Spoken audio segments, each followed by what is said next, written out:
Mini versus microphone. Kasi this is a yearly event for all of us. And yung mga artista, kayo, mismo nasa labas ko, but then this time, sama-sama tayo to do itong fun day.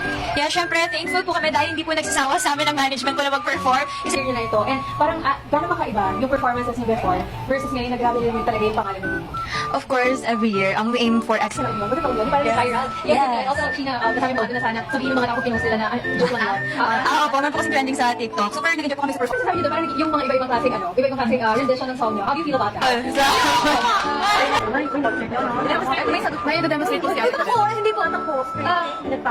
Meron siyang i-demonstrate na exercise na tinuro ng coach namin kung paano daw mag-run. Kasi dyan ka na eh. Parang na magaling.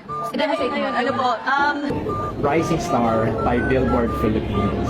How does it feel accepting that award?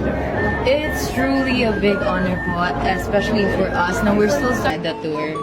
So what's next? Ano bang mga abangan natin sa Sumiko pa tayo umiiwas ng tingin.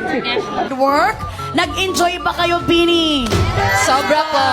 Ano pinaka-enjoy nyo? Ang utos or tanong?